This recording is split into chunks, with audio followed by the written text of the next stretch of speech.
Hi everyone, welcome back to my YouTube channel. Today we are going to talk about dental pulp, and here at the side you can see the diagrammatic representation of cross section of tooth for the reference.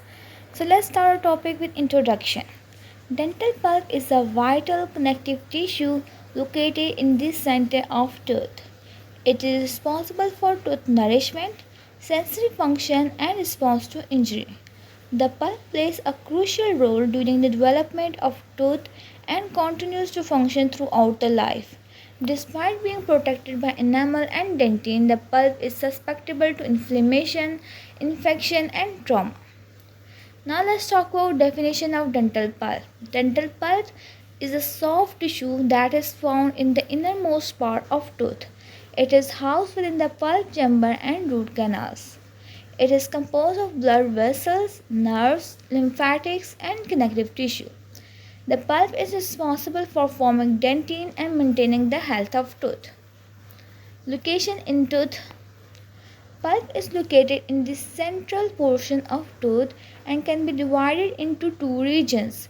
The first is coronal pulp, that is found in the crown portion of tooth within the pulp chamber, and second is radicular pulp, that extends throughout the root canals down to the apex of the root.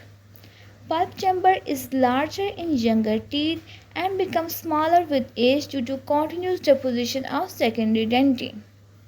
Histology of dental pulp. Pulp consists of several histological zones, each with distinct function. First zone is odontoblastic zone. This is the outermost layer that lies adjacent to the dentine and contains odontoblasts.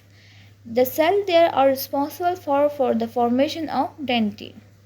Second zone is cell-free zone.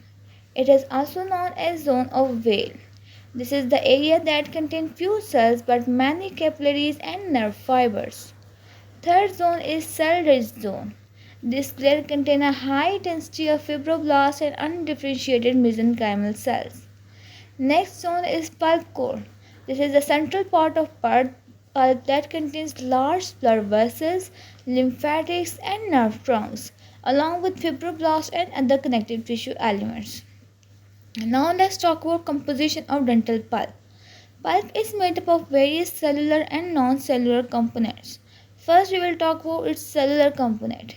In cellular component, pulp has odontoblasts, fibroblasts, macrophages, dendritic cells and undifferentiated mesenchymal cells. In fibrous component, it has mainly collagen fiber, especially type 1 collagen fibers and type 3 collagen fibers. In ground substance, pulp has a gel-like matrix that supports cells and fibers. And then it has blood vessels and nerves that provide nutrients, remove waste, and transmit sensory signals. Now let's talk about functions of dental pulp. First function is formative function. It is because the pulp is responsible for the production of dentine by odontoblast during tooth development and throughout the life in response to stimuli. Second function is nutritive function. Because the pulp has the blood vessels within the pulp that supply nutrients to the tooth, especially the dentine, which lack its own blood supply. Third function is sensory function.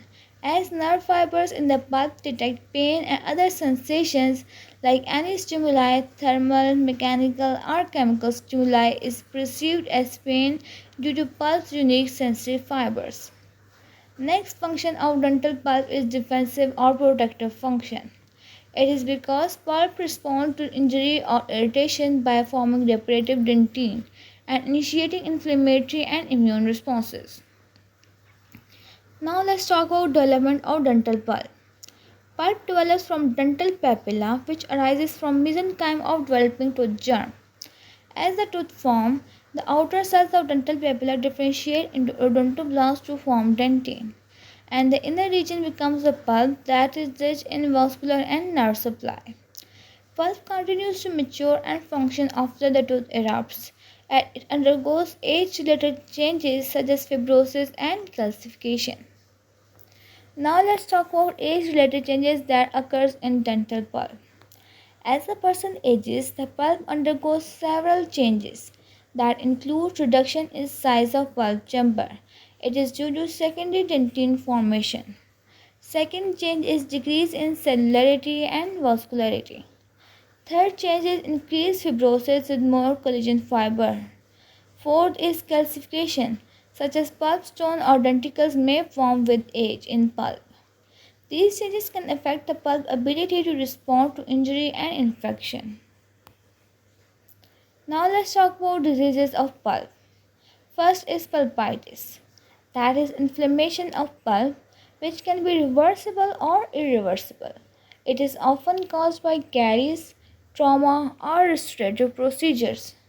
Second disease is pulp necrosis, that is death of pulp tissue due to untreated pulpitis or trauma. It results in loss of vitality and may lead to periapical infection. Third disease is pulp stone. It is calcified masses within the pulp chamber that are usually asymptomatic but may complicate endodontic treatment. Fourth is internal resorption. That is a condition in which the pulp begins to resorb the dentine from the inside, often due to chronic inflammation. Now let's talk about clinical significance of dental pulp. First is vitality testing. Assessing the health of pulp is essential for diagnosing tooth condition and planning treatment. Second significance is root canal therapy. That is when the pulp is infected or necrotic, it is removed and the canal is cleaned and sealed with proper restorative materials. Third significance is pain management, as understanding pulp anatomy helps in finding the source of dental pain. Fourth significance is restorative consideration, as deep restorations may be carefully done to avoid pulp exposure and damage. Now let's talk about conclusion of this lecture video. Dental pulp is dynamic essential tissue that plays a vital role in health, development and function of tooth. Despite being enclosed within the hard tissue, it remains vulnerable to disease and trauma. Preserving the health of pulp is crucial for maintaining tooth vitality and preventing more extensive dental procedures. A deep understanding of structure, function, and clinical relevance is important for all dental professionals. And this was all about dental pulp. Hopefully, you liked the video. If you do, don't forget to like, share, subscribe, and comment. Thank you for watching.